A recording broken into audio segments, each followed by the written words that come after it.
Good morning my dear students and friend. आज के इस वीडियो में मैं आपको बताऊंगा कि क्रैंकशाफ्ट कितने टाइप की होती हैं और उनके कौन कौन से पार्ट्स होते हैं। इसके ऊपर मैंने थ्योरी का भी एक वीडियो मैंने पहले बनाया हुआ है। जिन्होंने वो वीडियो नहीं देखा है उसका लिंक ऊपर आई बटन के ऊपर आ रहा होगा, वहाँ पर क्लिक करके आप उस वीडियो को भी देख लें, ताकि आपको इन दोनों वीडियो को देखकर क्रैंकशाफ्ट की वर्किंग के बारे में और क्रैंकशाफ्ट कितने टाइप की होती है उसके बारे में समझ में आ जाए। और एक लिंक जो है वो लास्ट में वीडियो के अंत में स्क्रीन के ऊपर भी आएगा, तो वहाँ पर भी क्लिक करके आप उस वीडियो को देख सकते हैं। तो क्रैंकशाफ्ट जो है हमारी दो टाइप की होती हैं। एक को बोलते हैं हम सिंगल पीस क्रैंकशाफ्ट और दूसरी को कहते हैं हम बिल्ट अप क्रैंकशाफ्ट।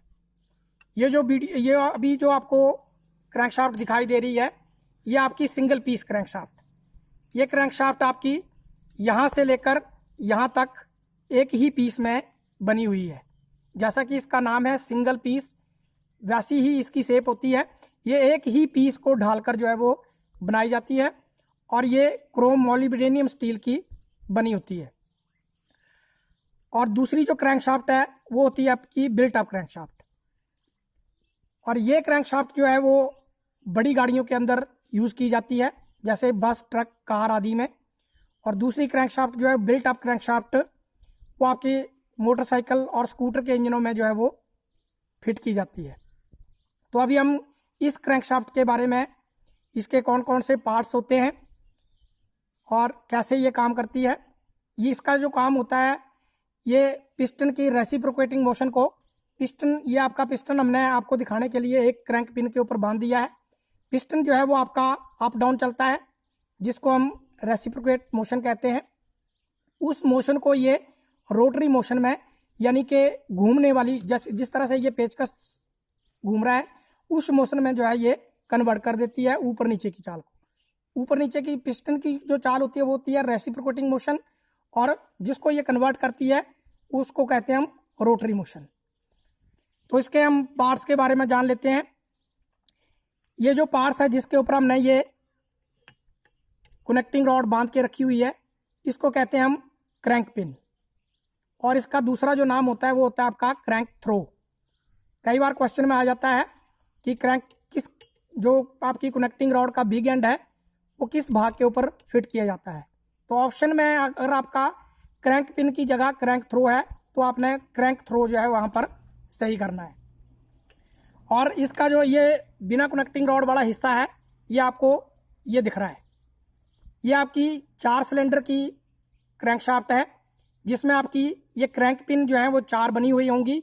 एक आपकी क्रैंक पिन ये लगी हुई है जिसमें आपकी एक कनेक्टिंग रॉड हमने बांधी हुई है। एक आपकी जो आपकी क्रैंक पिन है ये है, दूसरी ये है और तीसरी ये है। ये सारी की सारी जो है वो एंगल के ऊपर बनी हुई होती हैं। और इस 4 स्ट्रोक में जो है वो 180 डिग्री के ऊपर जो है ये एंगल जो है इसका बना हुआ होता है। और जो दूसरा पार्ट आपका वो है आपका मेन जर्नल। मेन जर्नल जो है वो एक ही सीध में जो है वो बने हुए होते हैं। और इस भाग, ये वह भाग होता है क्रैंकशाफ्ट का जिससे साथ क्रैंकशाफ्ट को जो है वो सिलेंडर ब्लॉक के अंदर फिट किया जाता है। और इसकी और एक पहचान होती है जो मैंने आपको बताई कि ये एक ही सीध में होते हैं और इनका जो डाया है, जो इसका साइज है वो क्रैंक पिन के मुकाबले में जो है वो मोटा होता है। अभी आप यहाँ से मैं आपको दूसरे एंगल से भी इसको दिखा देता हूँ। अभी आप देख पा रहे हैं, ये मैंने आपको दूसरे एंगल से मैं दिखाना चाह रहा हूँ कि ये जो आपकी मेन जर्नल है ये एक ही सीध में है। एक ये मेन जर्नल है, एक ये मेन जर्नल है, एक ये है और एक ये है और एक ये लास्ट में है। तो आप इसको देखेंगे, इसकी जो पहचान होती है मेन जर्नल की, जैसे मैंने आपको ये पेचकस रखा है उसकी जो सीध में जो भी आपकी नीचे दिखाई दे रहे हैं आपको, ये आपके मेन जर्नल है। और ये पहचान होती है इनकी कि ये एक ही सीध में होते हैं और इनका जो डाया है वो आपके क्रैंक पिन के मुकाबले में जो है वो बड़ा होता है। ये मेन जर्नल की पहचान होती है। और इसी भाग के द्वारा जो है वो क्रैंकशाफ्ट को सिलेंडर ब्लॉक के अंदर जो है वो फिट किया जाता है। अगला जो पार्ट आपका, ये आपका क्रैंक बेट, ये वाला जो भाग दिख रहा है आपको, ये सारे के सारे जो है ये भी आपका क्रैंक बेट है। ये एक दूसरे के अपोजिट डायरेक्शन में जो है वो बने हुए होते हैं। इसका आपका इस साइड में है, तो इस क्रैंक पिन का जो है वो इस साइड में है, और इसका इस साइड में है, और इसका जो है वो अपोजिट डायरेक्शन में है। इनका काम होता है क्रैंकशाफ्ट को बैलेंस करने का। जो काफ़ी बड़े साइज की क्रैंकशाफ्ट होती हैं उनमें ये क्रैंक बेट जो है वो अलग से बोल्ट की सहायता से जो है वो यहाँ पर जोड़े जाते हैं, लेकिन ये छोटे साइज की क्रैंकशाफ्ट है इसलिए इसमें कास्टिंग के दौरान ही इसके साथ जो है वो फिक्स कर दिया है, तो इनको बोलते हैं हम क्रैंक बेट। उसके बाद जो नेक्स्ट पार्ट आपका वो है आपका ये ड्रिल होल। ये जो आपको छेद दिख रहा है आपका, ये ड्रिल होल है आपका, और सेम होल जो है वो आपके क्रैंक पिन के अंदर भी बना हुआ होता है। ये आपकी क्रैंक पिन है जिसमें आपको यहाँ पर सामने ये दिख रहा है होल, और मेन जर्नल का होल जो है वो आपको ये दिख रहा है।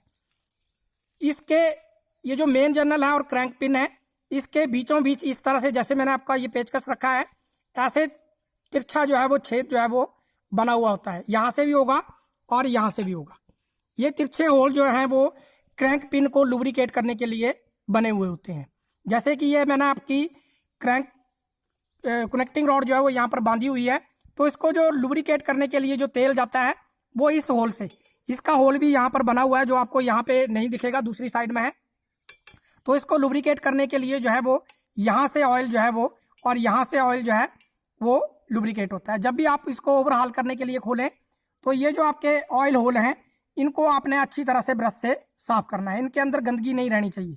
अगर एक भी छेद आपका बंद रह गया तो या तो आपका मेन बेरिंग सीज हो जाएगा या आपका कनेक्टिंग रॉड का जो बिग एंड बेरिंग है वो आपका सीज हो जाएगा। तो इनका काम होता है बिग एंड बेरिंग को लुब्रिकेट करना। और यहाँ जो ऑयल आता है वो आता है आपका इंजन की मेन गैलरी से। और ये आपका नेक्स्ट जो पार्ट है आपका, ये आपका चेन स्प्रोकेट। इससे जो है वो आपका केम शाफ्ट को जो है वो ड्राइव दी जाती है। अगर आपकी चेन ड्राइव है तो आपके चेन के द्वारा ड्राइव दी जाएगी, जिसमें आपकी ओवरहेड केम शाफ्ट होती है। और अगर यहाँ पर गियर है तो आपके गियर के साथ जो है वो, जैसा कि मैंने आपको पहले भी वीडियो में बताया कि 3 तरह से केम शाफ्ट को जो है वो ड्राइव दी जाती है, जिसमें एक होती है आपकी चेन ड्राइव, दूसरी होती है आपकी बेल्ट ड्राइव, और तीसरी होती है आपकी गियर ड्राइव। तो गियर ड्राइव जो है वो सबसे नज़दीक होती है, गियर के साथ जो है वो गियर टच रहता है। बेल्ट ड्राइव में भी आपकी केम शाफ्ट दूर लगी होती है और चेन ड्राइव में भी आपकी केम शाफ्ट जो है वो दूर लगी होती है। कईयों में हेड में होती है, कईयों में ब्लॉक में होती है। तो ये 3 तरह की ड्राइव जो है मैं आपको केम शाफ्ट की ड्राइव भी इसमें वीडियो में बता दी है। और ये जो है वो आपका ये नट है जो कि यहाँ पर अगले वाले भाग में जो है वो क्रैंक पुली जो है वो लगी हुई होती है, जिससे आपके वाटर पंप को और अल्टरनेटर को जो है वो चाल दी जाती है। नेक्स्ट जो पार्ट है आपका, ये आपका लास्ट में है, जिसको हम रेयर फ्लंज कहते हैं। यहाँ पर जो आपको भाग दिख रहा है इसको हम रेयर फ्लंज कहते हैं। और इस भाग के ऊपर जो है वो आपका फ्लाई व्हील जो है वो बोल्ट की सहायता से जो है वो फिट किया जाता है।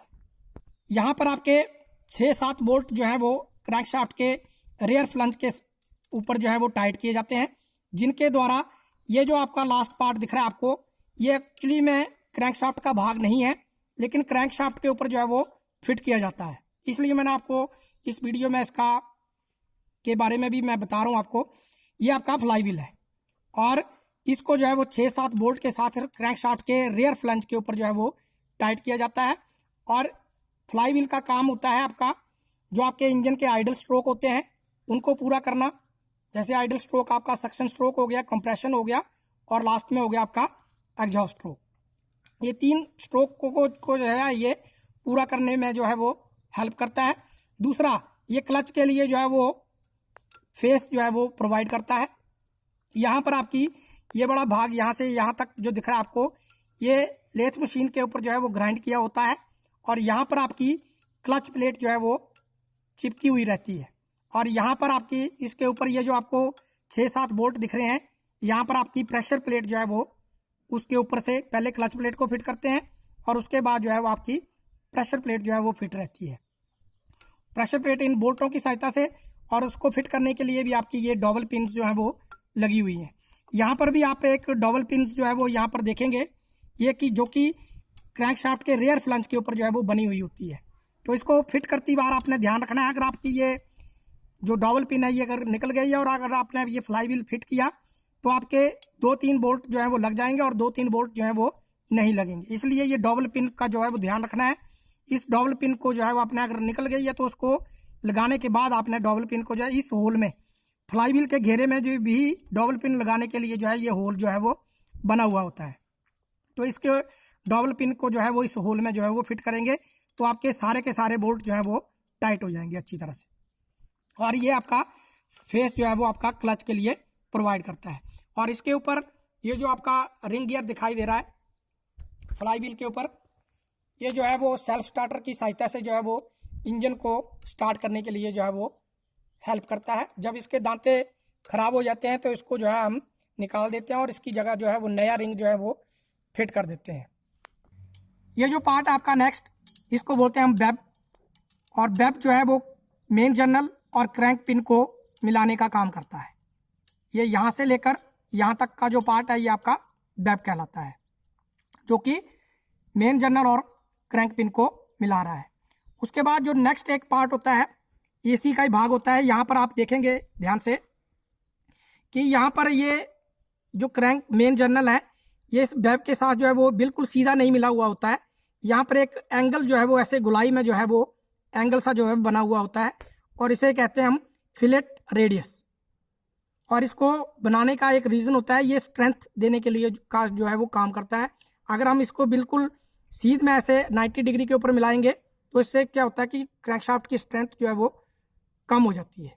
तो इसको इस भाग को जो कहते हैं, जो एंगल में बना हुआ भाग होता है, उसको कहते हैं हम फिलेट रेडियस। अभी इसके बाद हम डिस्कस करेंगे बिल्ट अप क्रैंकशाफ्ट के बारे में कि वो कैसी होती है और कौन कौन से इंजनों में जो है वो उसका प्रयोग किया जाता है। अभी जो क्रैंकशाफ्ट आप देख रहे हैं ये आपकी बिल्ट अप क्रैंकशाफ्ट। इस क्रैंकशाफ्ट का प्रयोग मोटरसाइकिल और स्कूटर के इंजन में किया जाता है। और पहले जो मैंने आपको क्रैंकशाफ्ट बताई वो थी आपकी सिंगल पीस क्रैंकशाफ्ट। और ये जो क्रैंकशाफ्ट है आपकी, ये आपकी 3 पीस में बनी हुई होती है। इसमें आपका ये वाला इस साइड वाला जो पीस है ये अलग हो जाता है और ये वाला पीस जो है वो अलग हो जाता है। और इस साइड वाला पीस जो है ये अलग हो जाता है। इसके आगे के हिस्से में ये चेन को ड्राइव देने के लिए स्प्रोकेट लगा हुआ है चेन। और इसके दोनों साइडों में जो है ये रोलर बेरिंग जो है ये रोलर बेरिंग लगा हुआ है और ऐसा ही रोलर बेरिंग जो है वो दूसरी साइड में लगा हुआ है। और इसकी जो क्रैंक पिन है ये आपको बीच में दिखाई दे रही है। ये क्रैंक पिन जो है वो ये जो क्रैंक पिन है ये हाइड्रोलिक प्रेस के ऊपर जो है वो दबाकर खोली जाती है। और हाइड्रोलिक प्रेस के ऊपर खोलने के बाद जो है ये 3 हिस्सों में हो जाती है। एक ये हिस्सा अलग हो जाता है और ये क्रैंक पिन वाला हिस्सा अलग हो जाता है और ये वाला हिस्सा जो है वो अलग हो जाता है। और ये इसकी कनेक्टिंग रॉड है और ये इसकी गजन पिन है। और इस क्रैंकशाफ्ट के अंदर जो कनेक्टिंग रॉड यूज़ की जाती है उसमें कैप नहीं होती, जैसा कि आप इसमें देख रहे हैं। इसमें कहीं जो है वो कैप नहीं है, जैसा कि आपने सिंगल पीस क्रैंकशाफ्ट के अंदर देखा है। अगर इस कनेक्टिंग रॉड को चेंज करना हो तो इसको जो है हाइड्रोलिक प्रेस के ऊपर इस क्रैंक पिन को निकालते हैं। इस क्रैंक पिन को निकालने के लिए एक साइड का, ये दोनों साइड के बेरिंग जो है वो निकालने पड़ते हैं और फिर एक साइड से जो है वो हाइड्रोलिक प्रेस से दबाकर जो है वो पिन को इस साइड को किया जाता है।